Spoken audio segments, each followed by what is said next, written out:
We're ready? Yeah, okay, let's go. Good afternoon, everyone. Welcome back. I suspect some of you probably haven't had a chance to have anything to eat. Many of the activities this morning were kind of went beyond the original schedules. That's very unfortunate. I think we probably tried to pack too much into the program. But hopefully the afternoon session will be relatively short, so you can hopefully you can last until the end of the afternoon program. For those of you who don't know me, I'm Chen from the Hong Kong Polytechnic University. I'm here to introduce to you the speaker for this afternoon, Mr. Dion Chen. We don't have a lot of time, so I'll just take a very quick period of time so that I can introduce him a little bit. He is currently the principal of the YMCA Hong Kong Christian College in Tung Chung. I've heard people call it an affordable international school in Hong Kong, I think, which is saying a lot for us. At the same time, he is also the chairman of the Hong Kong Direct Subsidy Scheme Schools Council. Just now, I was chatting with Principal Chen, and he was telling me some of the things that the council has been doing for the group of schools. And I think it is quite impressive that the council has been doing so much.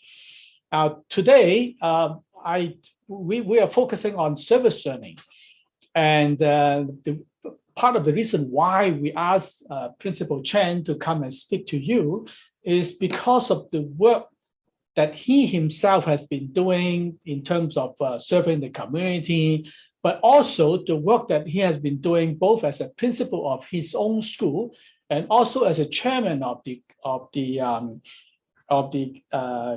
council in providing opportunities for the students to broaden their education in terms of making available to them different opportunities to learn, and particularly as a learning through service, and at the same time going outside of Hong Kong to learn under different circumstances and so on and so forth. So that's why he is here to speak with you.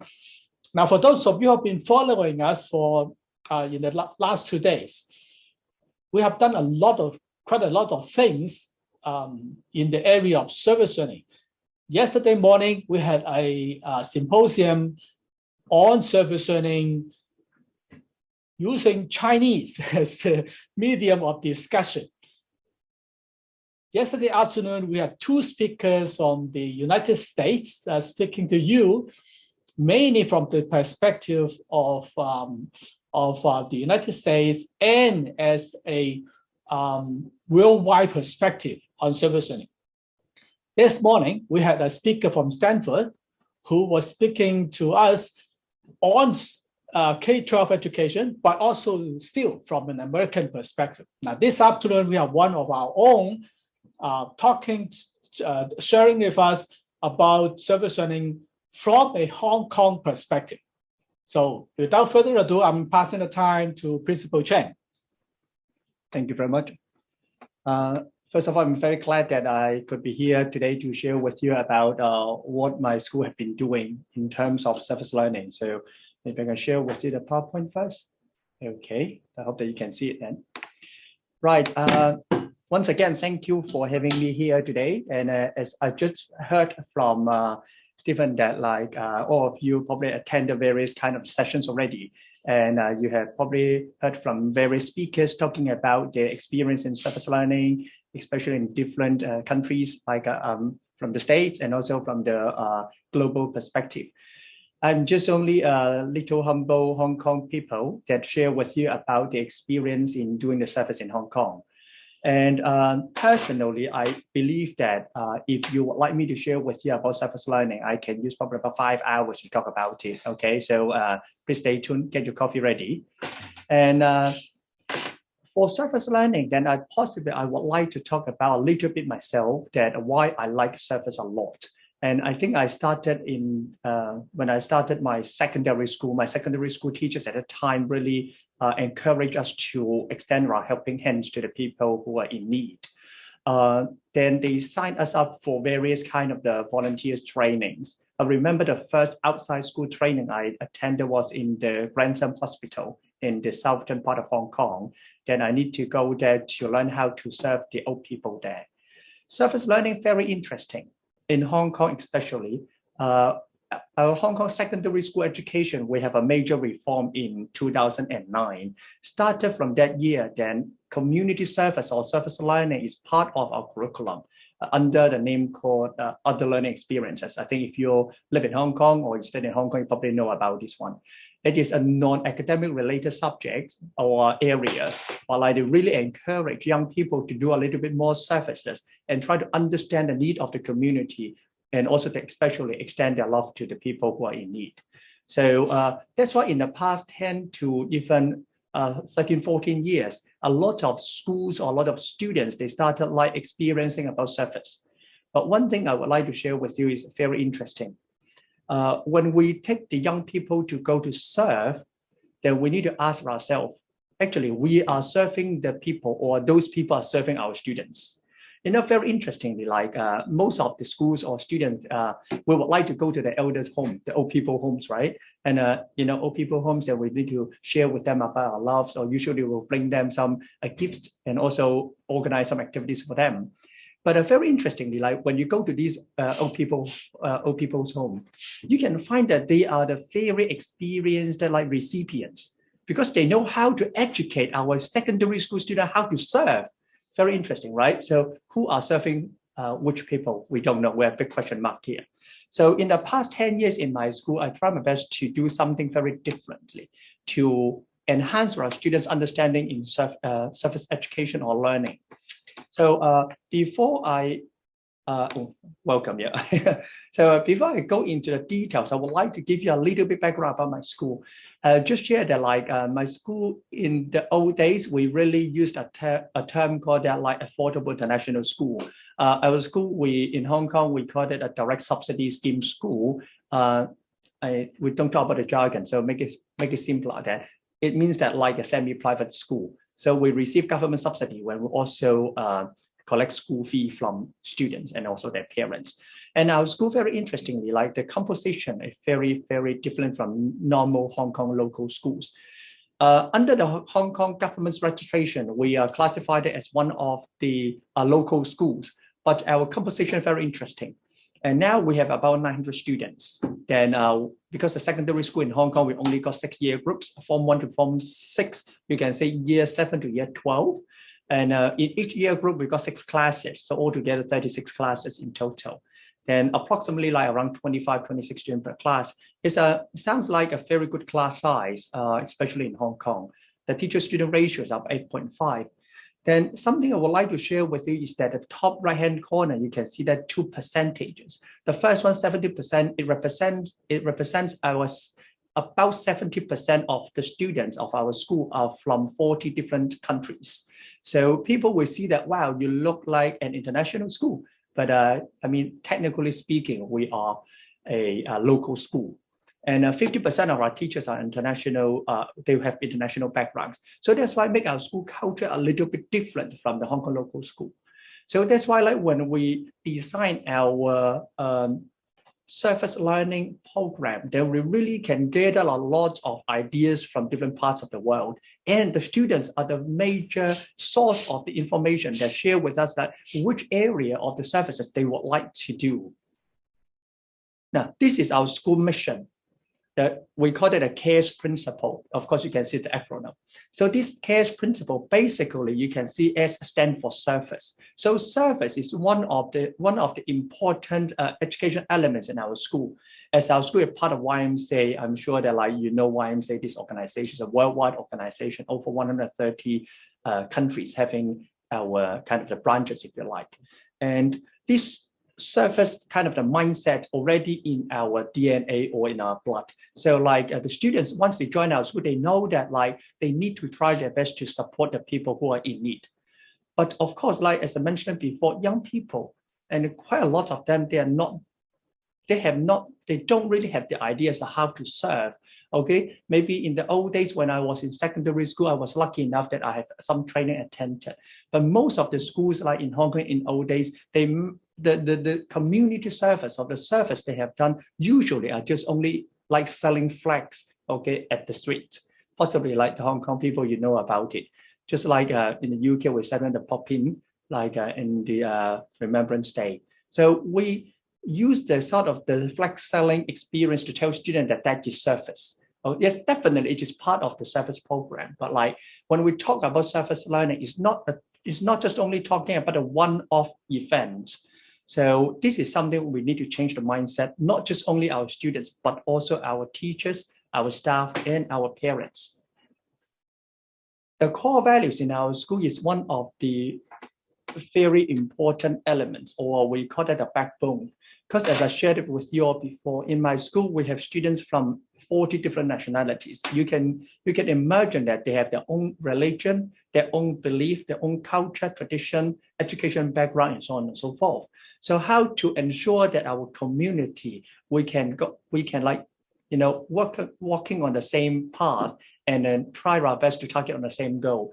That is the core values. So the core value is the very important thing that we educate our young people to serve and also to be a responsible person, to look after our community. So this is something like we already like implanted, you like, or instilled into our students' mindset once the first day they joined the school. So this background information like formed the surface learning or surface education in the YMCA school. So in our school, you can see that we have a program called Surface Education Enhancement Division. So which is our school like acronym. So okay, so that's why you see SEED, S-E-E-D. Now, as I shared with you before, our school is a Christian school. We're based on the Christian faith to educate our students. So that's why like we use sow a seed, this kind of the mindset to share with our students and also our parents that we would like to plant a seed in the heart of the students. Okay, and we hope them that like they can learn how to serve and how to understand the need of the people in the community. So you can see that our seed mission actually is derived from our school mission, the service. We would like our students to have the empathy, to understand how to look after the people, especially those you may not know in the community. And you can serve as a team or you can serve as an individual. So we combine our service idea and the values, then we put them together, and especially we would like the student not just only go for and one of like the learning or surface experience. We would like them to learn. So that's why our school we developed, we call that the course of sort of a surface model.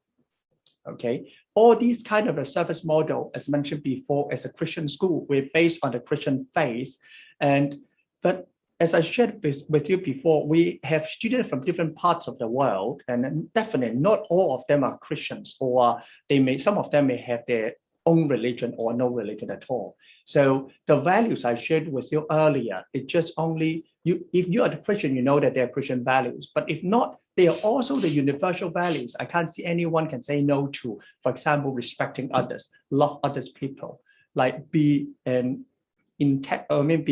honest person, okay, or take responsibility for our own action. No matter you're a Christian or not, we all believe in this. So that's why our school will always use this to promote to our students about the right values or right, I would say the right path to walk on. Now, these are, I will call that a seed model. Okay, so we basically divided our 6-year groups into 3 stages. So Form 1 and 2 means the year 7 and 8, Form 3 to 4, and Form 5 to 6. So each stage, then we have various kind of the focus. Then for the Form 1 and 2, we call it an awareness stage. this stage, like because they are new to the secondary school, they just completed a primary school. Some of them, they may have rich experience in serving the community in the primary school already. But most of the students, they come to the secondary school, they're probably quite new to this service learning idea. So what we would like to do in the Form 1-2 is to raise their awareness about like serving others. So in a minute, I will share with you a little bit more about the practical strategies we have been using.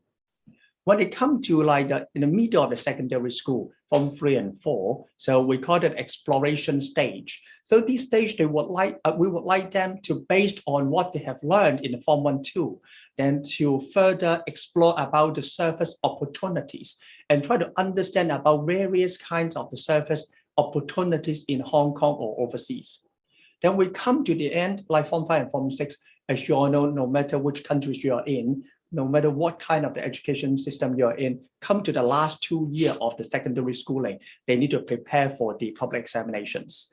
Then in this stage, we call it initiative stage. We continue to provide them the service opportunities, but we encourage our young people to initiate some of the very special service opportunities. So of course, I will share with you a little bit more in a minute, but like in this stage, we rather would like the students to come up some ideas from the bottom of their hearts. Because they have already got at least 4 to 5 years experience in serving the community or serving the school at least, then they should have some ideas that how can I bring this forward and also share with more people in the community. Let's take a first let's take a look at the first stage, okay, the awareness. As I mentioned, the Form 1-2. So we have the following programs, like they are not something very new programs or not a rocket science, you can say. Like most of the schools in Hong Kong, they possibly have been doing those. But as I mentioned before, we do not want to focus on like just a one-off event. What we would like to do is a little bit longer period of time. We would like them to understand that like doing the service is not just only for getting a piece of certificate, okay? Or I just would like to calculate the number of hours that I can put into my CV or my transcript. That's not the purpose. We would like them to understand a little bit more. So that's why in Form 1-2, most of the events are relatively a short period of time. So let them to experience about like, oh, if I do this, what kind of the people in the community, they can really benefit from our action. You know, Form 1-2 students, most of them, especially in Hong Kong, and the family size now is quite small, right? And there was one child, maximum 2 children. I'm a bit special, I got 3 girls, okay? So I understand some differences between like only single child family or whatever. And if the family size that small, only got one child or 2 children or 2 kids, I think a lot of kind of attentions from not just only the parents, but also their relatives or their grandparents all come to, 1 or 2 kids at home. So young people at this age, usually, they have 3 people in their mind. Can you guess like which 3 people, 3 important people in their mind? You know, which 3? Okay, if you're a parent, you hope that they will say like father, mother, okay? But I can tell you that 3 people in their mind is very simple. Me, myself, and I, okay? They only think about themselves more than others. Sorry, parents, you may be a bit upset, but this is the fact. So young people come to this stage only think that, wow, the attention come to me or the spotlight are pointing to me. Fantastic. So that's why like service learning is important, that we need to change their mind. I'm not saying that like have self-awareness is not, it is a crime or is a problem. It's not a problem, but we need to, let the young people to know that the world is not just only themselves, okay? We have a lot of people outside of themselves that we need to also pay attention to. So that's why like in our Form 1-2 programs here, we would like to give them some kind of a taste of the service learning or the service opportunities. So the PSHE program, that's a year-long program. So this is called a personal, social, and health education. Within this program, then we will on and off share with the students about the service meaning, the service opportunities, and also why they need to serve. And next one, we talk about the in-school service, like Form 1-2, sometimes you may think that they are a bit young, and teachers, you may not have a very high level of confidence in the Form 1-2 students, especially they are new to your school. You don't know them that well, and they cannot maybe not able to master a lot of kind of the surfing skill set. So in that stage, then we encourage the students to perform the surface in school rather than outside school. So in school, we have loads of the opportunities. So I put down here ambassadors. Most of the school, they have the student ambassadors, but quite a lot of school, they will ask the senior form students to do the student ambassadors. But my school, I prefer the younger students to do the ambassadors because that is something the school, this environment, they know well, and they use the school as a platform to start training themselves about the surfing kind of the skills, okay, or the attitude. So like, if they make mistakes in school, it's not a problem, right? Because this is their school, this is their home. So we start from young, we start from Form 1, 2, they serve the school first. A lot of school, you know that like more traditional school, you may have the monitors, right? Or you have the subject monitors, or you have the group leaders or whatever. These are the very good surface experience for the young people. But once again, in the school, don't just tell them to do something. You need to tell them why they need to do that. That is the meaning of the surface learning.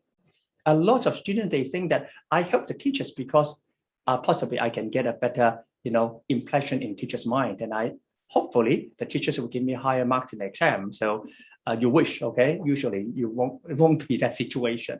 So that's why I think as a teacher or as a school, we need to let our students to understand that why they need to serve, okay?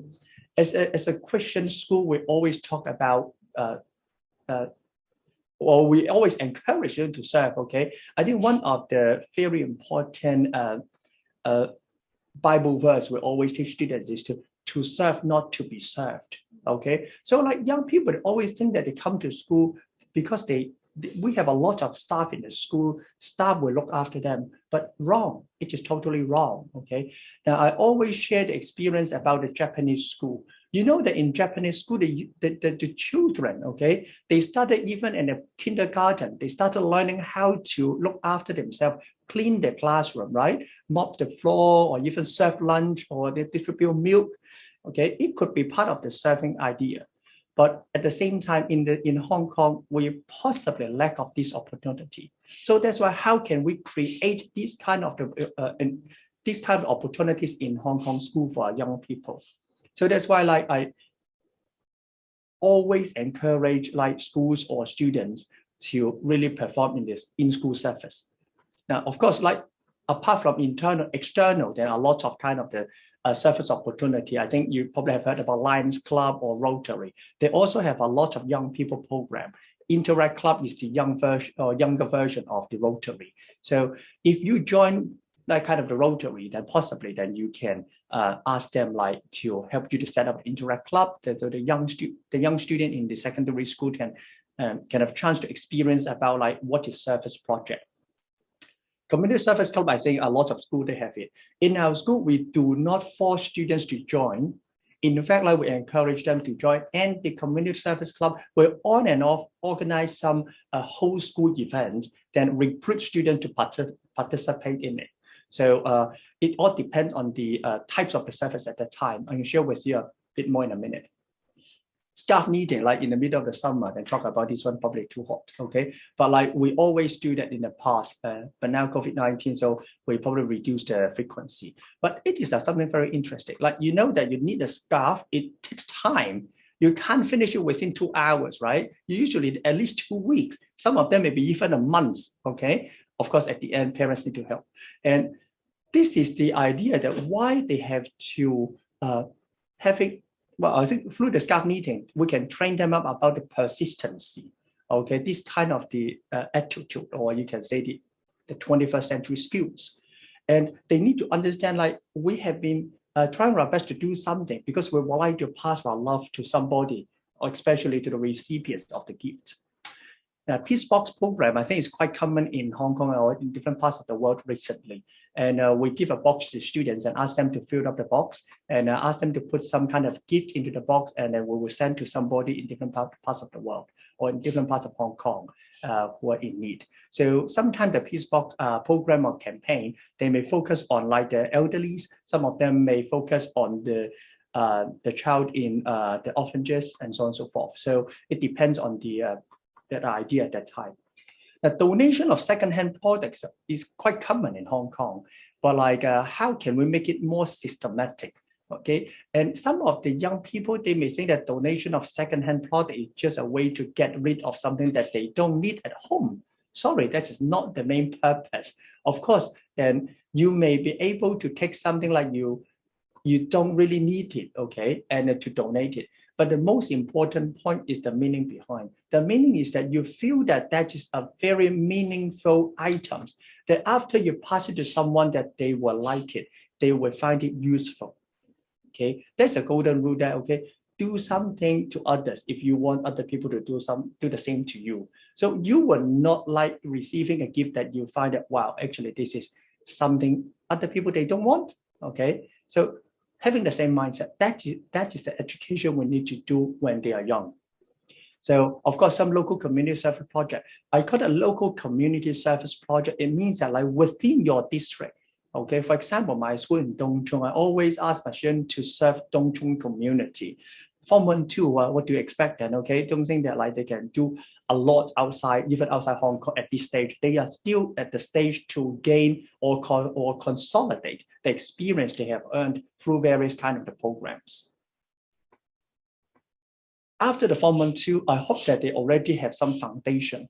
So then we will move on, then move to the Form 3 and 4. We call it exploration stage, okay? This stage, and we try to do a little bit more different, okay? I'm not saying that those in Form 1, 2 we will not do in Form 3, 4. We will based on what we have done in Form 1, 2, and we continue to do something extra. For example, like our school will set up the Elder Academy with an NGO. So Form 3, 4 students, they already got some experience how to serve others. So when they come into Form 3, 4, when they need to really reach somebody outside, some old people or like some needy in various parts of Hong Kong, then they already got a little bit skilled. So it won't back to the issue I shared with you before, the old people serve our students. It's our students to serve them. So like Form 3, 4, I believe that is the right stage, and relatively, they are a little bit more mature. Okay, so they will have a little bit more life experience or kind of the topics that they can talk to other people. Form 1, 2, you tell them, most of them, they cannot generate topics. Okay, they probably can share with the receivers that about Mira and Era. Okay, I'm sure you know about it. Okay, Hong Kong people. But like, you know, if you go to old people homes, how many of them they know about Mira and Era? So when they come to Form 3, 4, they already can generate some kind of a life topics, can ask or can discuss with the recipients, then maybe easier. Now, in our school, we do a lot of big sales. And COVID-19, possibly you can't do it much, okay? But I tell you, it all depends on whether your school would like to do so. Actually, it's quite risky, okay? Because like the students, usually they will do the baking at home. They bake a lot of cookies, muffins, like whatever cakes, and they will bring it to the school and sell it to the schoolmates during the recess time or lunchtime. Then after that, they get all the donations or the money collected that we will send to the NGOs or the charity that we would like to send to. Okay, why risky? Because like you have to taste beforehand. Okay, but if you don't taste beforehand, then I'm not too sure whether your school principal is concerned about the food poisoning. Okay, but with the God's blessing, okay, we've been doing that for a number of years and no single incident yet. Okay, hopefully no. And next one, Form 3, 4, we hope that we can do a little bit more year-long service program. So like, for example, then I will ask students to do some kind of cooking sharing. In our school, lucky enough that we have a kitchen there. So we ask some Form 3, 4 students to cook or to teach people how to cook. So this program usually can mix with the young people in the community, like for example, from primary school, kindergarten, or from the community center, or from the old people homes. We invite them to come here. As I mentioned before, if you remember, we have students from different parts of the world. So they will teach some of the, we call it young old, okay, and to learn how to cook some kind of the international cuisine or dishes, okay. Some of the old people, like they may be get used to like cooking the Chinese dishes, okay. But sometimes we teach them how to cook like Italian dishes, Indian dishes. I think this is some of the ways that we can also give a platform to the young people to communicate with others. So this is one of the things we will do. Of course, after that, then we will also cook a big meal for them. why I call it year long? Because I don't want them to just only for cooking like one time. So we have a series of programs. So we work with the Elder Academy. We ask them that can we invite some of our elder members to join this program. Then they have to come like maybe once every 2 weeks or once a month. Then we have the same group of the students like can have built relationship with them and then share about our like cooking experience and so on and so forth. So this kind of year-long service program, we find that like at the end, the students really enjoyed it. And they also share with us that like throughout this program, they learn a lot of different kind of skills in communicating with others. And sometimes we call it a one-off large-scale charity project. And our school will say like partner up with some of the NGOs to do the one-off program. For example, like in Hong Kong, we like to do the pun choi, right? So pun choi means like those who are not in Hong Kong, probably you may not understand well. Basically, we put all the great food together in one basket. Okay, you think that way. So, and in Hong Kong, it's very common that like we have a lot of tables then having this kind of pun choi dinner. But before the dinner, then we organize various kind of the game booths, okay, for the young people, for our elder members, or even for the peers. So this is one of the ways to draw the attention. Of course, like not only drawing the attention, but also to build the relationship between the young people and also the service recipients. Okay, and we like to do this kind of the program a lot because like the students not just only learn how to communicate, but also the organizational skills that is very important for the young people to learn. Once again, don't forget that this stage we call it exploration. So we would like them to try something different. Try some kind of different programs or different kind of events or projects. But next one is the key, okay? Or we say that is the signature dish, okay? In our Form 3 and 4, we call the Service Outreach Week. Of course, short form again, SOW. Okay, so this whole program, we send our young people to different parts of Hong Kong or even different parts of Asia to have a 1 week long service trip. Okay, I will share with you a bit more in a minute. Then the last one we'd like to share with you that will be the Form 5 and 6. Oh, that should be initiative, okay? There's a title. So when we come to Form 5 and Form 6, the initiative program, and the young people, we encourage them to go to find some service opportunity outside Hong Kong or outside school at least. So for example, every year we got some children come to me and saying that, can we organize this kind of the program in school? Okay, then of course I would check with him, like, or my colleagues would check with him that why you would like to do that. We need to really have a counseling session with the students, understand the reason behind. You know, young people come to this stage, they really would like to do something, but somehow they did not really plan very, very thoroughly. So we need to guide them through. So teachers, we are at this stage, we are still playing a very important role, okay, to guide our students as a facilitator or as a kind of advisor, okay? And a 24-hour race is quite common in Hong Kong, I think, especially in the past 5 years. Then the young people, they form their team to run around like the kind of usually a Mackley host trail for 24 hours non-stop. Then we need a lot of volunteers to go to work at different kind of the stations to offer them like drinks or like the fruit and so on and so forth. Some of the service stations are really in the middle of the trial, like it's not that easy to get to. So we need to organize this kind of the the service team. So I can share with you like these 2 years, the student from my school be the chairperson and also one of the executive committee members in the 24-hour race, the executive committee. So they are responsible for organizing these big events for the young people in Hong Kong. So that is something I really appreciate a lot because like they have no such obligation, but they really would like to walk out from their comfort zone to take up that kind of the challenge.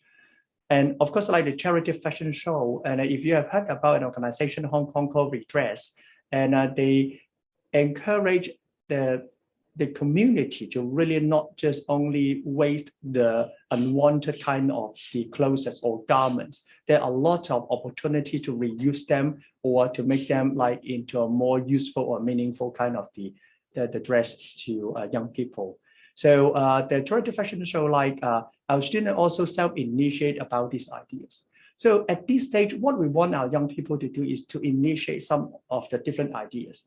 And other most important message in this stage to the students is that after they graduate from the secondary school, there may be less opportunity to group their friends together to have a big service project. Okay, they may after secondary school, most of the time maybe, okay, they're only able to serve the community by themselves or do some small projects. So we hope that they can also equip themselves some of the individual skills to serve the community in a very small scale or individually, okay? Except they are lucky enough to come to the Poly University, okay? Then we have a very good service program here, okay? If not, then they probably have to do individually. So that's why we encourage them to join like maybe UNICEF, the Young Envoys, okay? They also have a lot of programs. Of course, they have a group of young people to do different types of projects, but they join it by using their own individual identity, not using the school as an identity. That is something we would like our young people to try. Of course, as a YMCA, we have a lot of this kind of the volunteering opportunity for them, Rotary, as mentioned before. And I can also share with you some very successful experience. We have students like in Form 5, Form 6, after they attended our SOul program in Form 3, 4, they found that like some countries, there are a lot of people that really need the support from other people. So during the summertime, they organize their own trip to go back to the countries or go back to the cities that they served before in Form 3, 4 to continue with the service. Okay, that is not the school initiated program. That's not the school organized program. Of course, we need their parent support, but these students are very, I would say, they have a piece of kind heart to extend that kind of the service mindset. But one thing I would like to share with you is that like in the past, we have the students suggested that can we do some service for some animals, okay? Then we certainly welcome, because in Hong Kong, a lot of like dog rescue, like SPCA or whatever, then they have a lot of this kind of experience, the opportunities. But some of the students, they came to me and suggested that like, can we adopt an animal? Okay, I said, fantastic, okay, it's a good idea, but how to do that? Usually, I would not say no to students. I will ask them to rethink about it. So they suggest, yeah, we can use the whole school or use the whole class as an identity to, to adopt a dog, okay, let's say. Or some of them even talking about, can we adopt like, a child or a child in a property in the third country. I think it's quite common, right? And then you pay like $200 a month. Then they said, oh, I got 300 students. In a class, I got 30 students. Well, less than $10 per student a month. Then I can, help a child in a third country, or I can either adopt an animal. But after that, I talked to them a little bit more. I asked them to think about, how about you graduated from the school? How about like 2 years later, your class do not want to continue with the program? So who will suffer? Okay, I think at the end, that animal or that one who get used to get the support from your class will suffer. And ultimately, then of course, our school, we don't want those people or the animal to suffer. Then who suffered at the end? The class teacher. Okay, the class teacher have to take over this animal or this kind of the adoption program. So of course, that's why we always encourage like students to think very carefully. I mean, there's also some kind of the down-to-earth experience that like if your school really think about this one, think about who will be the one to take up this responsibility in the future. So that's why luckily in our school we didn't do that yet. Okay, I would like to share with you another program. When we talk about adoption, right? Here another one, we started like 2 years ago, a program called Adopt a Charity Program. Okay, what's that? All the Form 1 to Form 6 classes, okay, each class at the beginning of the school year, they have to pick one charity. that one will be the charity they adopted in that year. Okay, and what we want them to do within that year, try their very best to understand the background of that charities. Okay, what would they do, or what kind of the service, or who are their recipients, what are the scope of services, and so on and so forth. And we hope that the students, as a class base, to understand at least one charity per year. So 6 years in a row, at least 6 charities in their mind. But of course, not just only 6, because like their peers in other classes and other year groups, they also adopt charities. So hope that like these can help to, we say, to raise the awareness of the students about the charities in Hong Kong or in overseas. But why adopt a charity? Okay, we are not just only try to understand the background. What we want to do a little bit more, we're based on this. We have the competition for the students. Okay, we will use the dress casual day or casual dress day to collect the money or the donation from our community. Okay, for example, like Form 1, then we will have the casual dress day for Form 1 students. Not just only Form 1 can participate, basically all students in the school can participate in it. Then we kind of raise a certain amount of money. In our school, we said that the minimum donation is $20. It's not a must, okay? If you wear the uniform back to school, if you don't want to donate, fine, okay? But some of them, they even wear the uniform back to school, they still donate, great. Usually, we can raise probably about $16,000 to $17,000, okay, for one casual dress day. And this amount, okay, we will not give it to the charity yet, okay, at this point. What will we do? We have this money in place, okay? We keep this money in the school. Then we use the whole year competition project. So I think each school, you definitely have your merit system, right? The merit, or we call the affirmations or credit system, no matter what you call it. And from the first day to the school to the end, the last day of the school, okay, we will see, let's say Form 1, which class they accumulated the highest number of merits. Okay, for example, I got 30 students, let's say 25 to 30 students in my class, okay? Then each student, they are eligible to earn credits or earn merit, right?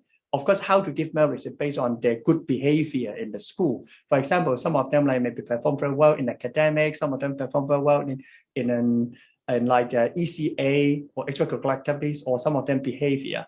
So the teachers will, based on our criteria, to give them merits or give them affirmations. So then every month or every day, the students can sort of gain this kind of the credits and merits.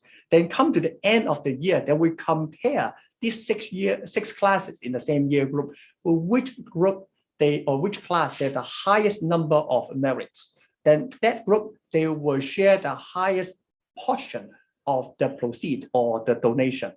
For example, like very simple, then as I mentioned, like let's say we got 18,000 collected, right? Then I will use like the class having the highest number of merits, okay? They will get the highest portion. Let's say, for example, then we will divide it by 6, okay? And of course, even the one got the lowest, they still got something, okay? So usually about 1/10, okay? We set the ratio, okay, by ourselves. And sometimes students will also suggested about the ratio as well. So every single year group, they will have their own competitions among the classes. So basically the idea is we encourage, we also positively reinforce the positive behavior and also the performance in school. And we tell the students that your good performance can help your charity gain more donations.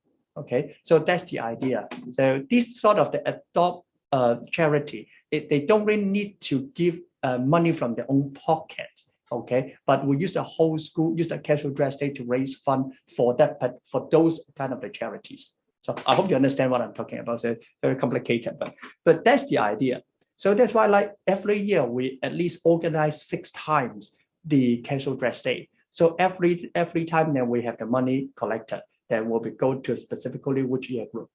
Then just a little secret to tell you, okay, teachers, if you would like to do it in school, then don't start with Form 1, okay, start with Form 6, okay, because Form 6 usually they have a shorter time in secondary school. If Form 6 you leave it to the last, then possibly they will miss the casual dress day, they have no chance to collect money, okay, so we start from a 6, 5, 4, 3, 2, 1, okay.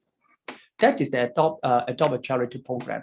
Of course, like not necessarily money. This adopt a charity program depends on the nature of the charities. Okay, then you can not just only use money as one of the donation means. You can use public products or secondhand products, or like even during COVID-19, some kind of the item for against the or anti-COVID-19, like collecting masks or collecting like the sanitizing gel donated to the charity not in Hong Kong. But as most of us, like we're in Hong Kong, we know that like we're under the regulations set by the EDB. So I need to remind everybody that if your students pick a charity, teachers, you may need to do a little bit things, or you can ask your student to do so. Just go to the Inland Revenue website to check whether that organization is really a registered charities in Hong Kong. Because my student really picked some very interesting organization. Ultimately, they are the profit-making company. Okay, so you got to be careful. All right. Next one, and Service Outreach Week. So as I mentioned before, it's for Form 3 and Form 4. So what will we do basically? Then of course these are the purpose or the kind of the why we need to do it.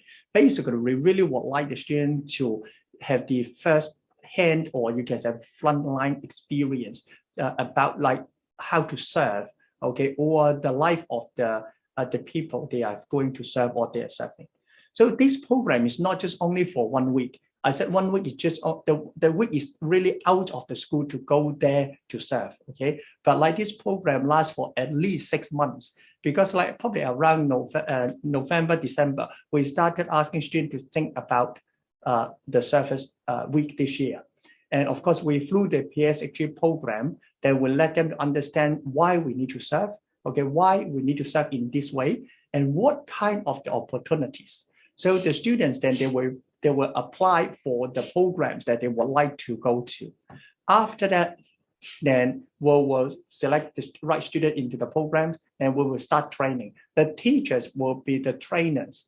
Okay, the teacher for each program will be the trainer to train up the students to prepare for the service trip. Okay, in a minute I will share with you what they need to share, what they need to train.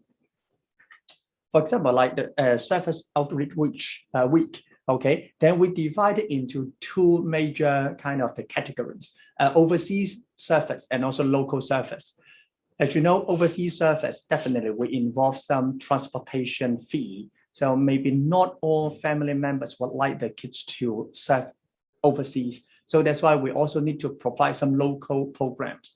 So for example, overseas in the past few years, every year we've got probably about 8 to 9 trips, okay, go to different parts of the Asia. And I really would like to go outside Asia, but go outside Asia, I think the flight cost is relatively expensive. So after discussion, we prefer to keep the money to use it to serve the community rather than just spend on the flight cost. So overseas, we've been to like Taipei, Cebu, Chiang Rai in Thailand, Saigon in Vietnam, and so on and so forth. So why we need to train the students in advance? Because like we just don't want the student to go there as a kind of a visitor or a tourist. Okay, they are not tourists. They need to go to serve. They are surfer. Okay, so that's why like our teachers will let the students to understand about what they need to face during the trip. And for example, if some of the trips we go to the orphanages, then we go to see the young kids there, then we need to think about what kind of the programs that we would like to bring to the young kids.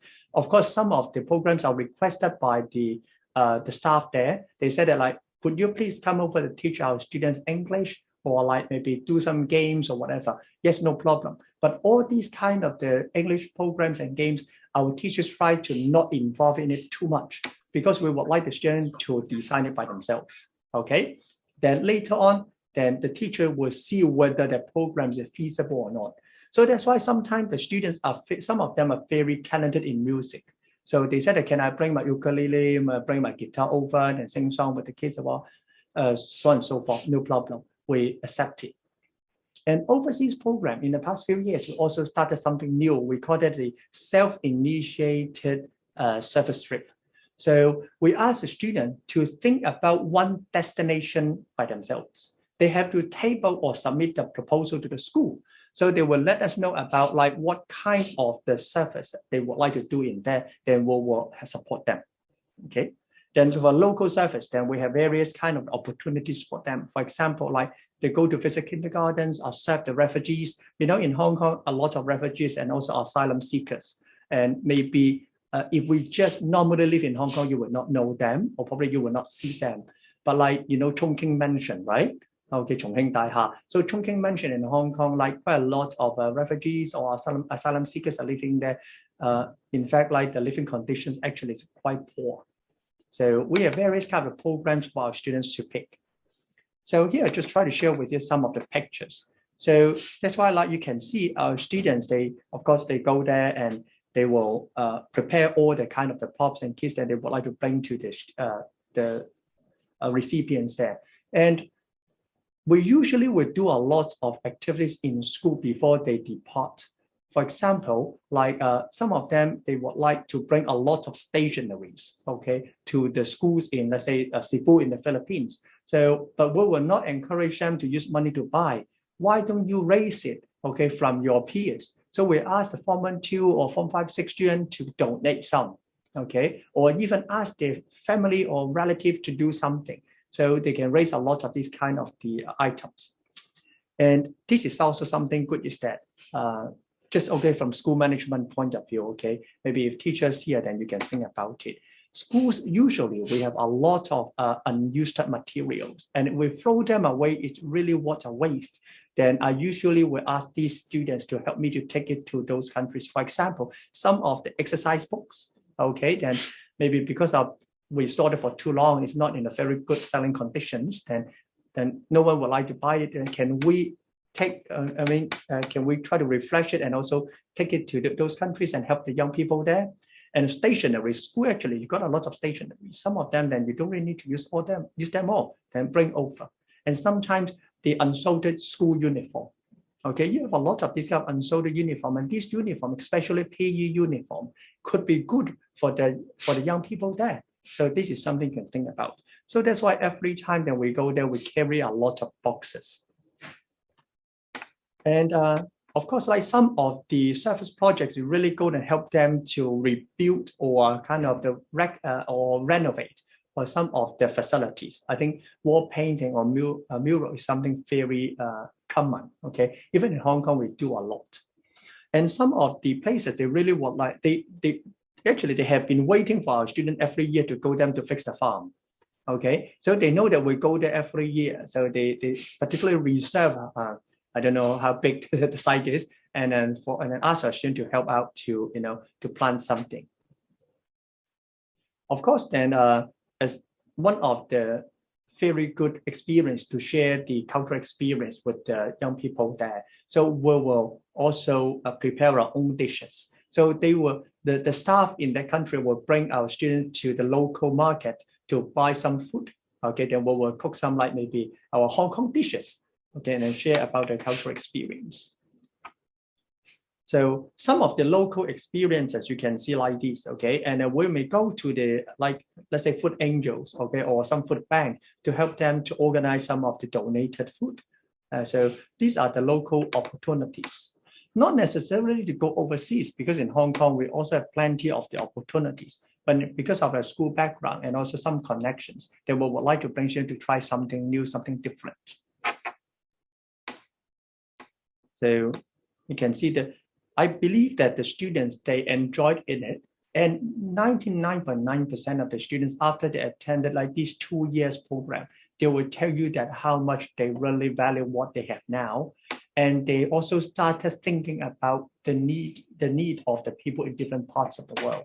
So that's why when they come to Form 5 and Form 6, whenever they hear about some tragedy happen in different parts of the world, they will approach school and say that, can we do something? For example, if you remember a few years ago, like in the Philippines, they got a typhoon attack. And also like in India, they got various kind of the problems. Then the student will come to school, can we do something for them? I said, go ahead, okay, let us know your plan. If it is not violating the policy, then or the EDB regulations, then I certainly have no problem to those.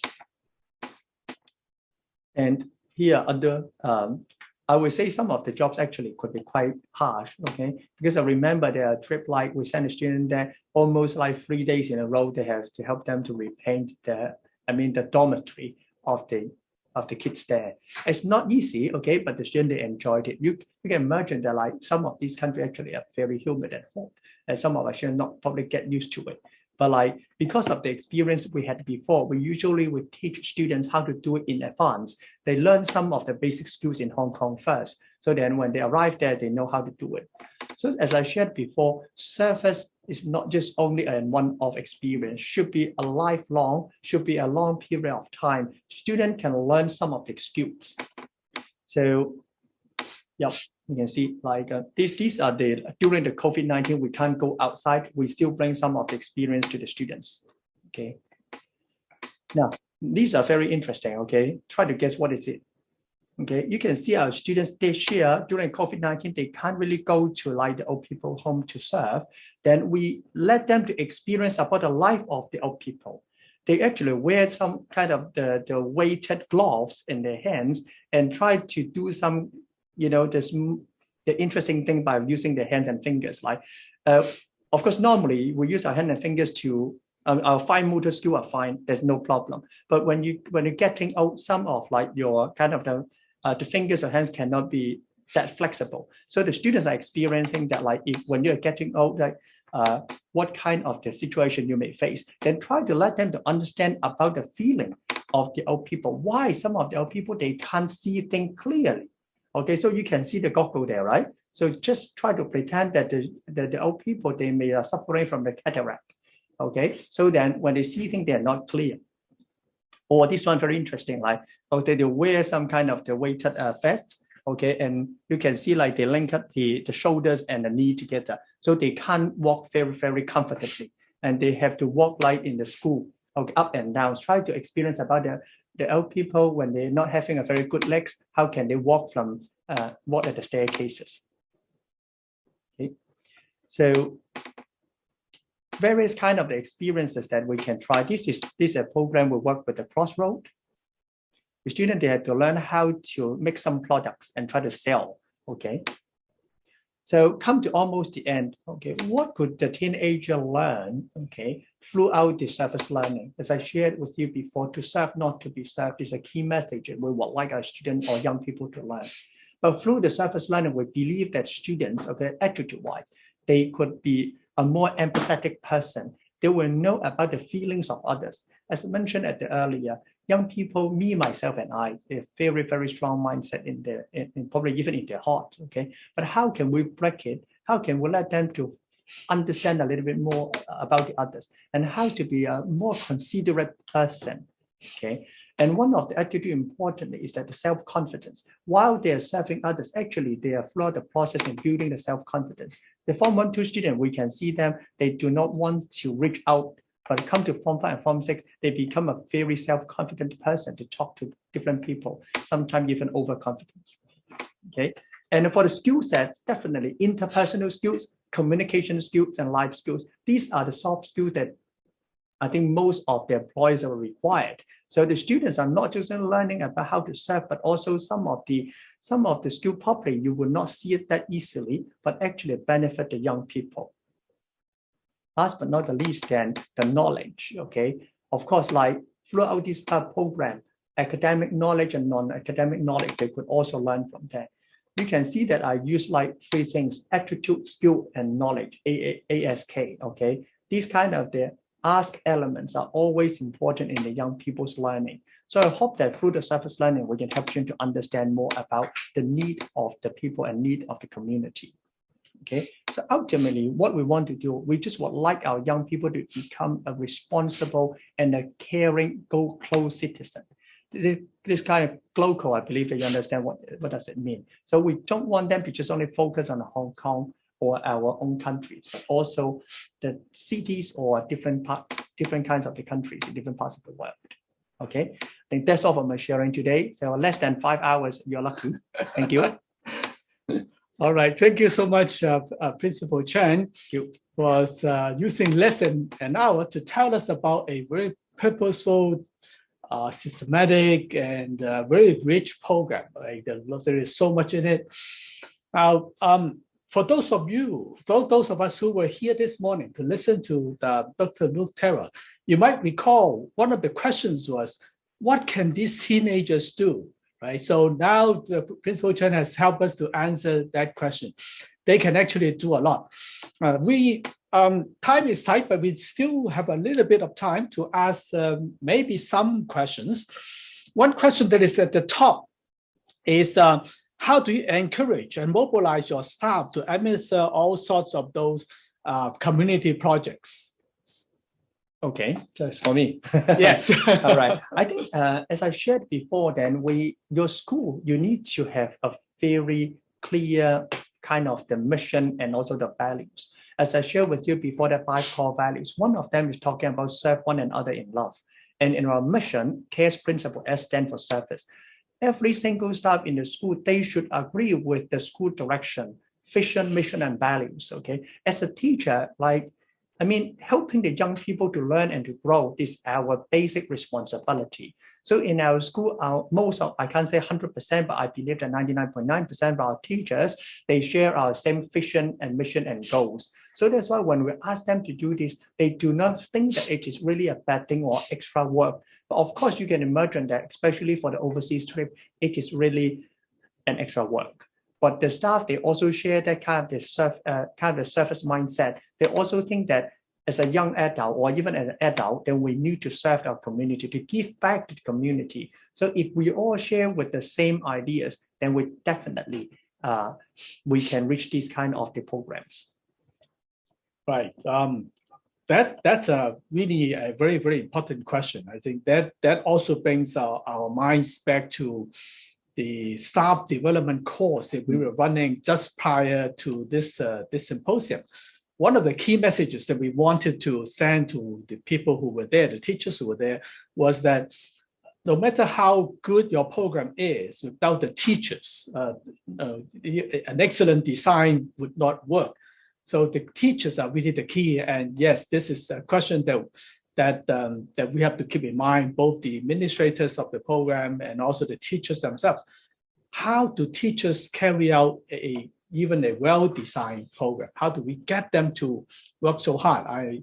If there is time, we would like to hear more from the Principal Chen, how he actually does that. Of course, he gave us some of the key elements of the answer, but I'm sure there is more to it. Now, there is another question that people are interested in, so let's ask that question as well. Now, your school is an international school. Does that model also work in local schools that teach the local curriculum? Once again, my school is just a simple DSS school, so it's one of the local schools, and we also offer Hong Kong DSC program, but we also offer GCA level. I think just because of my school's background, the composition of the students are a bit different because we got a bit more international students. So that's why makes the kind of the culture a bit different. But service is really, to me, it's no boundaries. Okay, not just only the international student can do service, and even our Hong Kong local kids, they all have a very, very warm heart. So in fact, in local school, I know that quite a lot of local schools, they also have their very unique service program. And a lot of local schools, they also do a lot. But I think the idea is that how can we share a little bit more with different schools or different teachers? I think just some teachers, or someone may ask the question how can we mobilize the teachers? They need to work very hard, okay? Yes, they need to work hard, but most importantly, I prefer them to work from their hearts rather than just only work hard, okay? They need to understand about the meaning of doing that. How can this program can change the life of the young people? Then I believe that teachers, we have this responsibility to do so. So through the staff development program, definitely we can help. But when we come back to hear about the question whether my programs or the programs have been running in my school could be transferred to the local school, I believe that we can, certainly. And of course, if we do not do the overseas one, local programs, as I shared before, we have plenty. We have really a lot of these type of programs in Hong Kong. I welcome you to contact me. I'm very happy to share with you some of the contacts. Yeah, this is precisely why we organize this kind of symposium, where I think we are all the believers in this pedagogy, and we would like to bring the community closer to each other so that we can work together to promote this excellent pedagogy. Now, I think we have time for one final question. The question is, good service learning is supposed to be transformational, transforming the students. What kind of transformations have you observed in the students, in your students? I think if I talk about attitude-wise, I can see that like some of them, the young people in Form 1, 2, or when they are young, they are really focusing their own interest and benefits. And after like in the past few years, they attended various kind of the service program, I can see that they started thinking a little bit more about the need of others. I can see that they become more considerate comparatively. Okay, I think that is something very important. And skill-wise, definitely, I can see they also, obtained a lot of skills like in communicating with others, or even like some of the very interesting skills I mentioned before, like cooking skills. Okay, that is something we transform them. But like the most important thing that I believe that we transformed them is that in the past, they rely on teachers to provide them opportunities to serve. And when they graduate from our school, I see that most of them, they can find opportunities themselves outside to serve. They still continue with that kind of the serving heart. And that is something I really would like to see. As a Christian school, as I shared before, then I hope that they work on the Christian way, even though they are not the Christians. Okay, but at least they know that it's important that we need to share our love to others and extend our helping hands to others. Very good, very good. There are still lots of questions and there are lots of things that we can discuss and learn from each other. Unfortunately, our time is up and we have to move on. But please don't take this as the end of anything. This is just the beginning of our efforts into building up a stronger and broader service learning program all across Hong Kong. There is so much more work ahead of us, so stay tuned. Not this time we gather together, we'll certainly have more of events like this in the future. But before we call it a day, now, okay. There will be a closing ceremony very, very soon. I think we'll give you maybe 3 minutes, 5 minutes, and then please come back and we'll really call it a day. Now,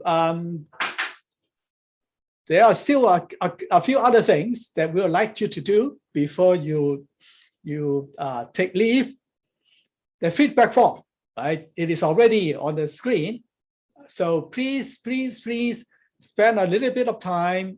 Tell us what you think. Tell us any ideas that you have to help us to do a better job next time, and also to continue the momentum that we have already developed. Right? Please do that. Okay, so let's take a very, very short break and come back for the closing. 5 minutes. Thank you so much. Thank you.